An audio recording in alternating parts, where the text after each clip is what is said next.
Assalamualaikum warahmatullahi wabarakatuh, sahabat BCO dimanapun Anda berada. Balik lagi dengan saya Faujal Barah di podcast BCO TV. Wow, udah lama nih. Lama gara-gara kemarin itu ini Kang, PSBB yang zona merah, nggak berani ngundang orang. Iya. Ya sekarang kan sudah oranye nih, Oh, berani ngundang Kang Yayat. Siap. Bertepatan dengan Hari Sumpah Pemuda. Siap. Kenapa kita undang Kang Yayat? Nih, karena ini adalah masalah yang sesuatu. Ada masalah gitu ya. Tapi pemuda jarang fokus di sini. Makanya kita kasih judulnya Pemuda dan Krisis Kesehatan. Siap. Nah, kebetulan kita perhatikan Kang Yayat ini fokus di dunia kesehatan meskipun ilmu dasarnya bukan ilmu kesehatan gitu kan. Jadi metabolisme tubuh itu betul-betul dipelajari sama Kang Yayat yang pada akhirnya menghasilkan penyelesaian masalah kesehatan gitu, terutama masalah kronik degeneratif. Nah, pemuda dan krisis kesehatan. Kesehatan itu akan berpengaruh terhadap produktivitas. Padahal seharusnya pemuda itu produktif, gitu ya Kak. Oke, gimana pandangan Kang Yayat tentang pemuda dan kesehatan? Ya. Bicara pemuda berarti kan bicara yang produktif. Boleh nggak sebentar saya kenalin dulu tentang Kang Yayat, saya lupa. Sahabat BCO, Kang Yayat ini adalah seorang praktisi yang sekarang fokus di dunia penyelesaian masalah kesehatan ya Kang ya. Namanya DSH Lifestyle, Darushifa Holistic Lifestyle gitu ya, yang The Rasulullah Lifestyle ya, The Rasulullah Lifestyle di mana menggunakan pendekatan penyelesaian masalah kesehatan itu dengan tanpa obat ya.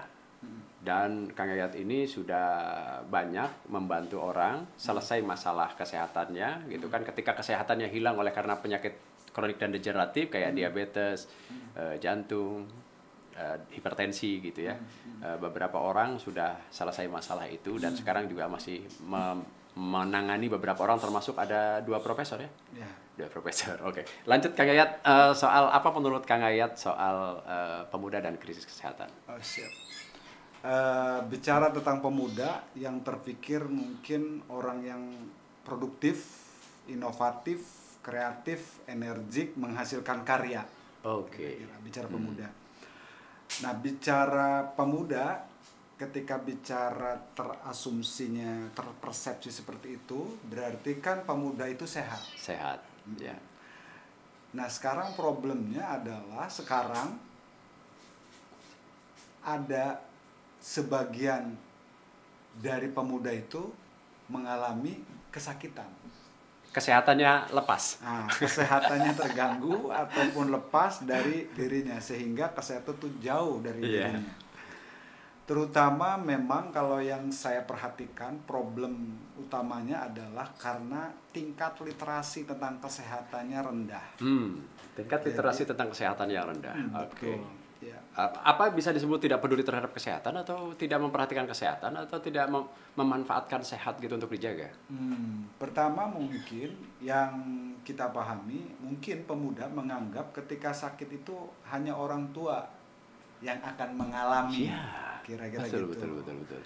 Jadi kalau merasa masih muda, ya mungkin nggak mungkin lah saya kena stroke, nggak mungkin lah kena saya diabetes. Emang ada anak muda masih muda, misalkan usia 20 tahun kena diabetes atau stroke? Banyak sekarang Kang. Yang datang ke tempat kita saja, yang pernah datang maksudnya ya, ini real datang ke tempat kita, usia 29 tahun sudah kena stroke. 29 tahun? 20 stroke, 26 tahun kena kanker usus besar gitu kan. Ada yang 33 tahun itu kena stroke. Artinya apa? Artinya bahwa dulu stroke itu identik dengan orang tua. Oke. Sekarang sudah menurun ke anak muda. Ketika dia jadi ini penyakit turunan, ini yang disebut penyakit turunan itu kan diabetes katanya penyakit turunan, padahal menurun dari yang tua ke yang muda gitu. Bukan dari orang tuanya ke anaknya ya. Bukan. Jadi orang mengira penyakit diabetes itu kan penyakit keturunan ya. Padahal yang diturunkan itu sebenarnya kebiasaannya. Karena kebiasaannya diturunkan. Habitnya atau lifestyle-nya. Lifestyle-nya. Walaupun memang ada faktor gen ya, ataupun DNA, tetapi saya kira dugaan kuat saya bahwa problemnya adalah di habit, karena memang kita banyak yang menangani bahwa ketika berubah gaya hidupnya, habitnya, kebiasaannya ternyata berubah juga, tidak mengalami diabetes, malah jadi normal gula darahnya. Artinya kita coba buktikan itu. Kedua, berkaitan persoalan anak muda, mungkin berpikir kesehatan itu hanya buat orang tua. Bahwa yang muda nggak mungkin lah. Tapi fakta-fakta, data-data semakin memudah bahwa orang kena diabetes. Dari mana data yang disebutkan? Baik dari Riskesdas, riset kesehatan dasar dari 2013, 2018 yang saya perhatikan datanya makin memudah. Dari 20 tahun sudah kelihatan datanya sudah kena diabetes. Kenapa? Tadi itu persoalannya karena pertama karena menganggap tadi itu ya, menganggap bahwa kalau penyakit degeneratif atau penyakit sindrom metabolik itu hanya orang tua yang akan mendapatkannya karena terakumulasi gaya hidup tadi. Yang kedua, memang kita secara pendidikan, literasi juga memang belum pada wilayah menyadarkan awareness terhadap kesehatan. Dari mulai TK atau SD, SMP, SMA, bahkan perguruan tinggi pun kita tidak memperoleh tentang masalah literasi kesehatan. Seolah-olah dunia kesehatan itu spesial loh untuk orang-orang yang misalkan dan secara formal ya. Dan eksklusif buat orang-orang yang memang berkaitan praktisi kesehatan. Padahal kita punya tubuh, setiap orang punya tubuh, dan itu kita wajib menyayangi tubuh, mencintai tubuh, supaya agar tubuh kita menjadi sehat. Karena syarat untuk kita berkarir, syarat kita untuk berumah tangga, syarat kita untuk menjemput rizki, syarat kita untuk beribadah adalah sehat. Sehat ya.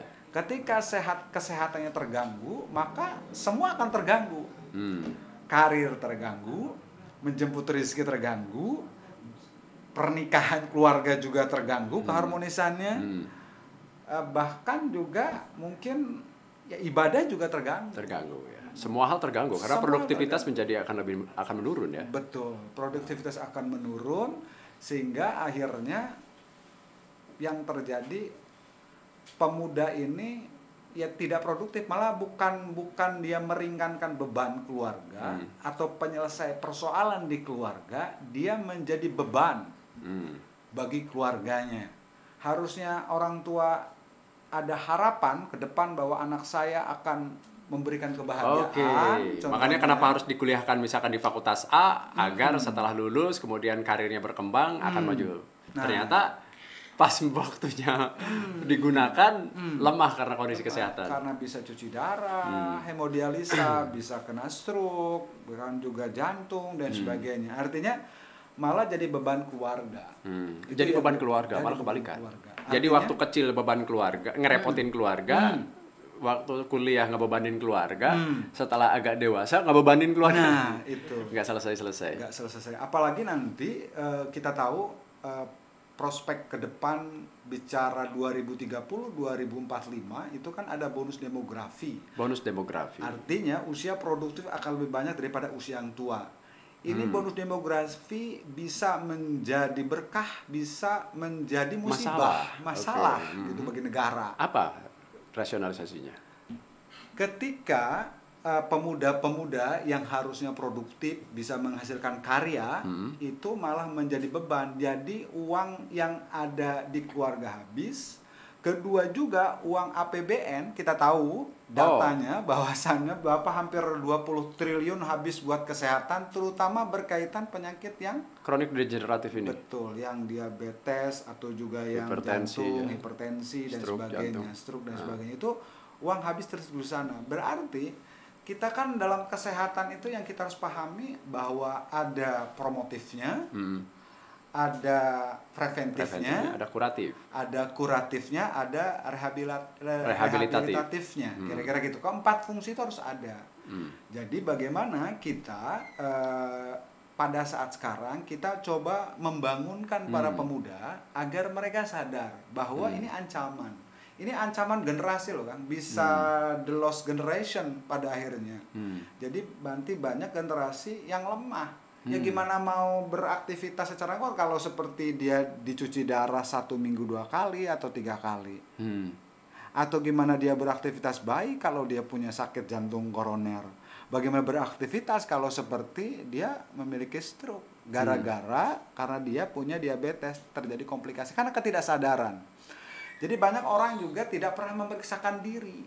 Jadi kadang-kadang terlambat, Kang.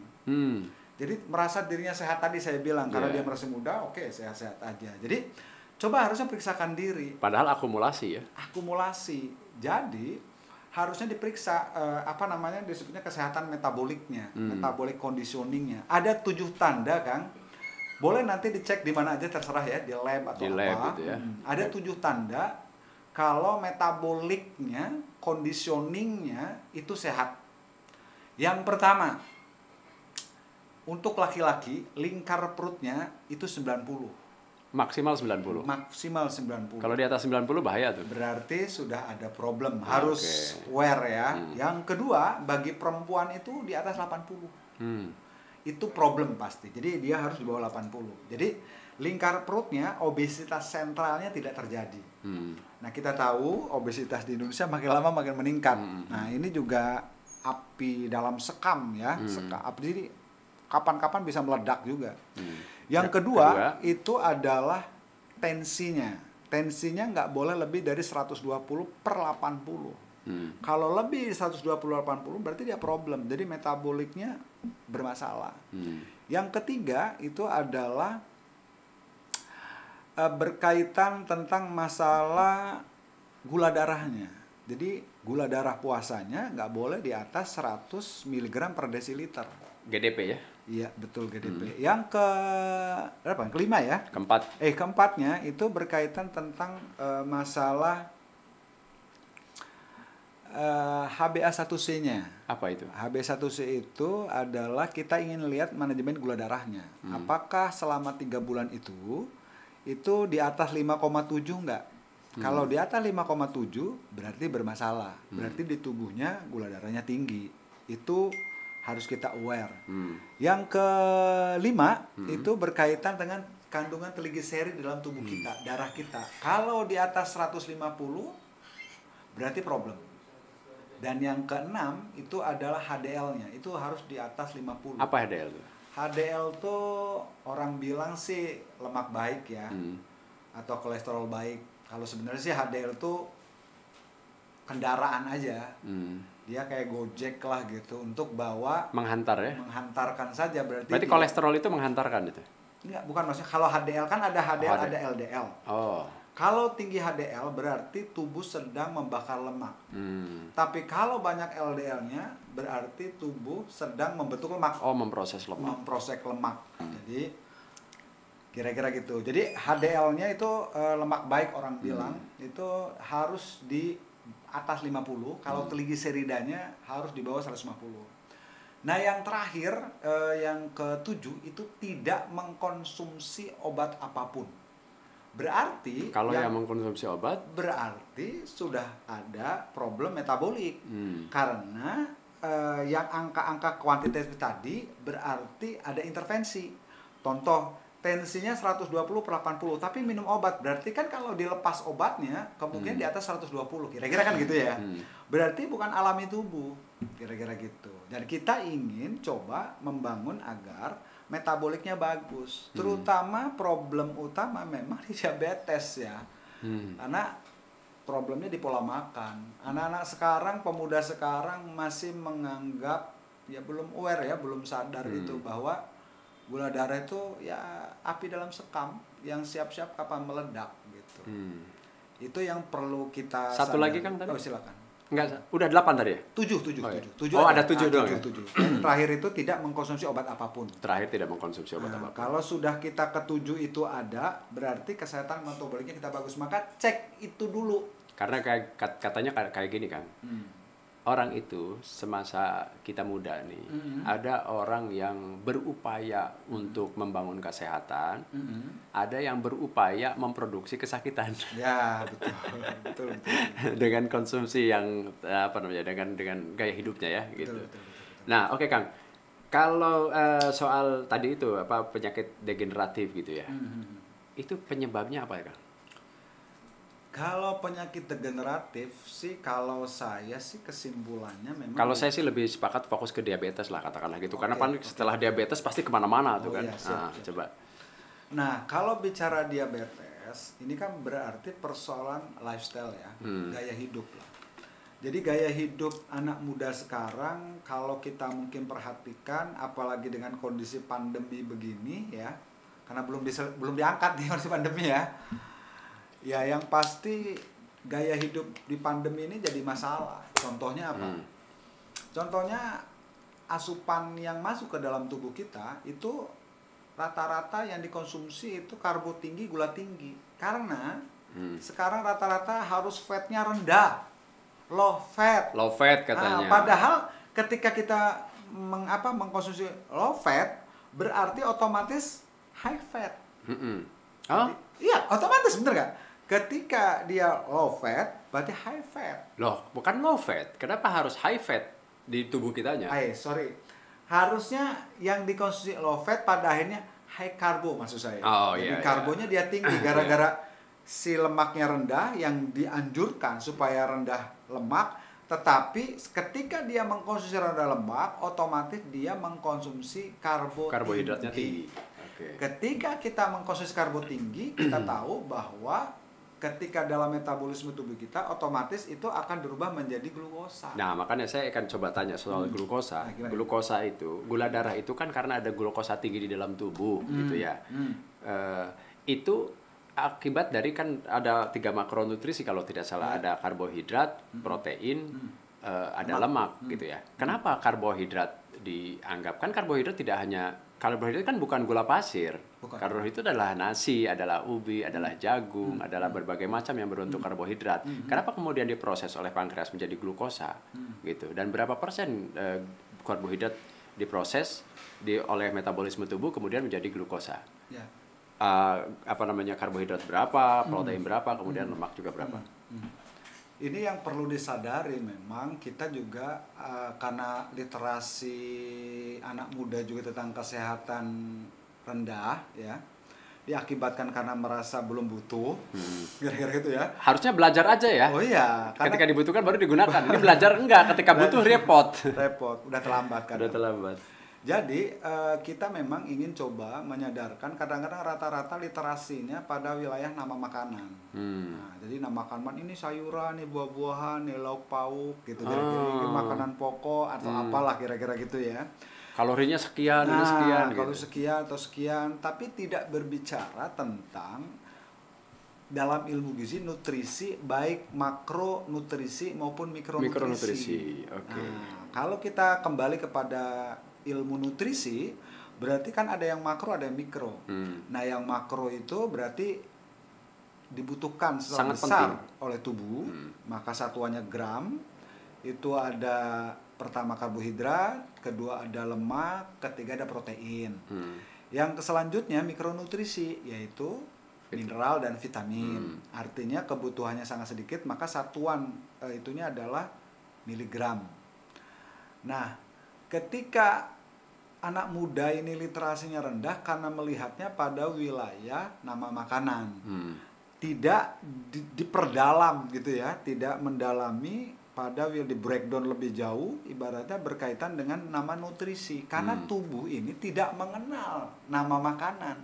Yang dikenal oleh tubuh adalah karbohidrat, protein, dan lemak, betul, makronutrisi itu. Betul. Makanya kita ketika orang melihat bahwasannya makronutrisi nggak dikenal, akhirnya menganggap nama makanan jadi baik. Contohnya ini buah-buahan, ini baik buat tubuh, ini superfood contohnya, ini sayuran diperbanyak dan sebagainya, atau ini beras merah atau apa kira-kira gitu kan.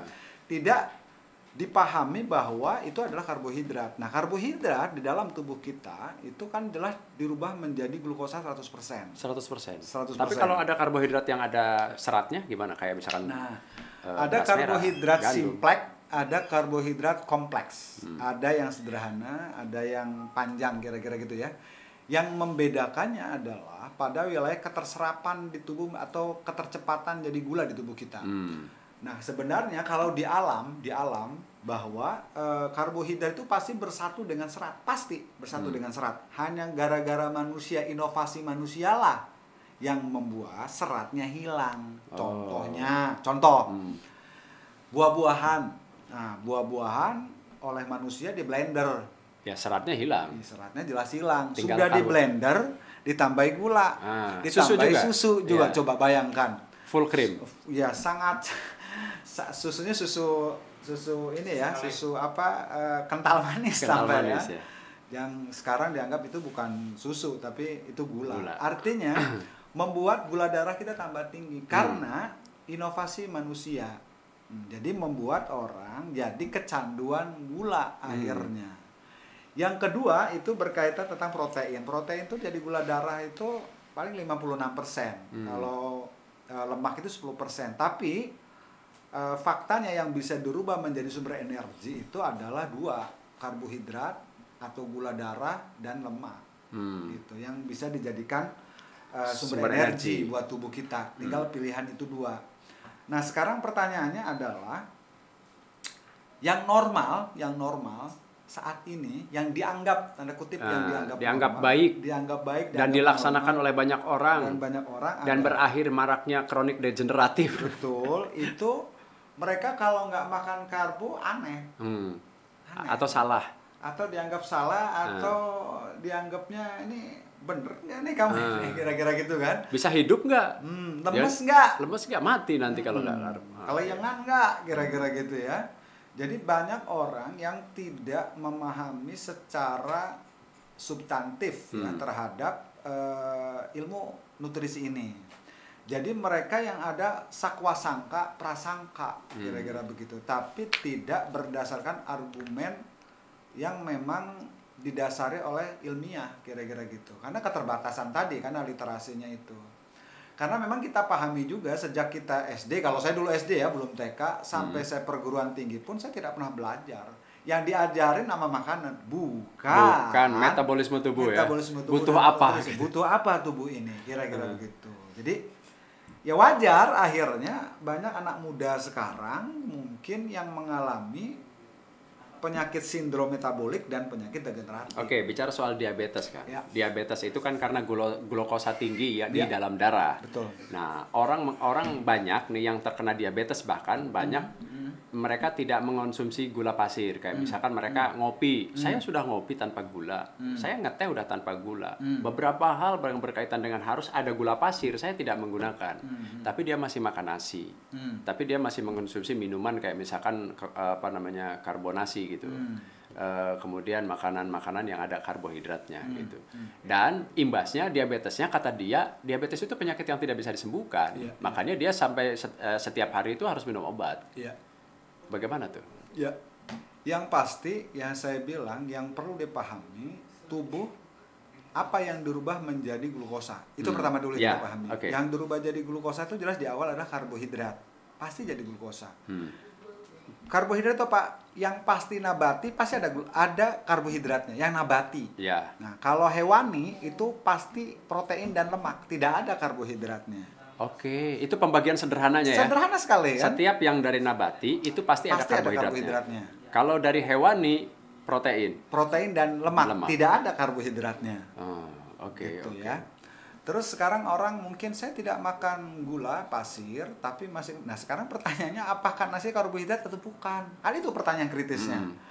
Apakah yang minuman berkarbonasi itu mengandung gula atau tidak? Dicek dong, kan kita harus juga. Jadi di Indonesia ya, kalau beli makanan itu jarang ngecek nutrition fact-nya.